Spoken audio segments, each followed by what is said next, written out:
Thank you, Mr. Speaker. Mr. Speaker, I stand, of course, today in support of Senate Bill 1. We have a historic opportunity today, Mr. Speaker, to pass this legislation and put it on the governor's desk and move Pennsylvania in a direction that we've needed to move for a long time. Mr. Speaker, we have a number of organizations out there that have sent supportive statements, and I wanted to read a few of those for the record to let the public know just how this legislation is being assessed outside the halls of this body.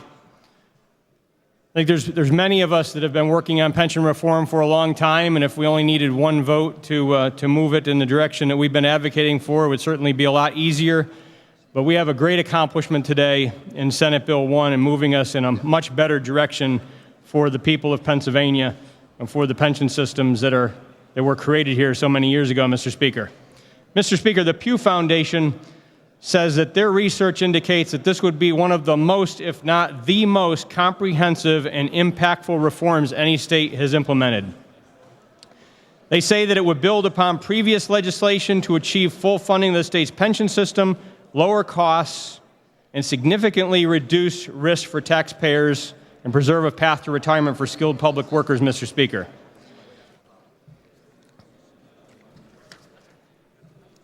Mr. Speaker, the Reason Foundation, in their letters, say that creating a side-by-side hybrid defined benefit, defined contribution retirement plan with an optional full defined contribution plan would provide retirement security for new public employees while substantially reducing the risk of accruing future pension-related liabilities by as much as 60%, Mr. Speaker. As I said, Mr. Speaker, there's many organizations supporting this bill today. Americans for Prosperity, Mr. Speaker, they sent a supportive letter out in which they say Senate Bill 1 takes a step in the right direction by ending the outdated defined benefit pension model for new employees, as well as allowing current employees to transfer plans.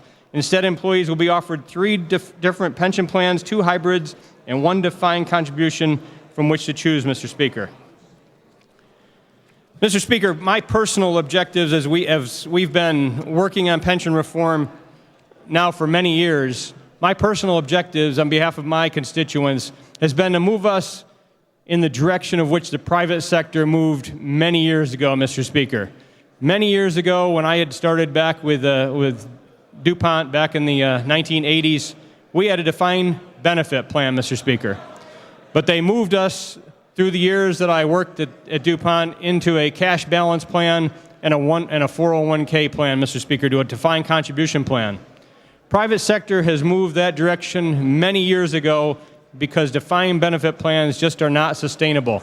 And our defined benefit plan here in Pennsylvania, both the state system and the school employee system, is not sustainable for the individuals that are receiving it, nor for the individuals, the taxpayer, Mr. Speaker, that are paying for it.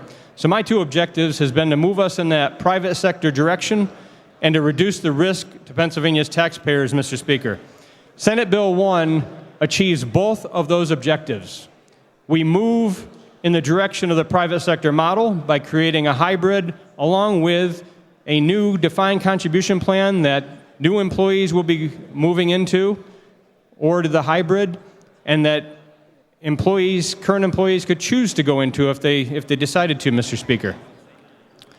So, Mr. Speaker, we are achieving historic changes here today as noted by outside organizations, and when we stack this up against the other states and the reforms, as was noted, that this is significant reform taking place here in Pennsylvania that makes us a leader in pension reform. There will be more work to be done in the future, but this vote today is historic and is a victory for Pennsylvania's taxpayers and ultimately for the legislature in achieving a very good objective today on behalf of their constituency. Thank you, Mr. Speaker.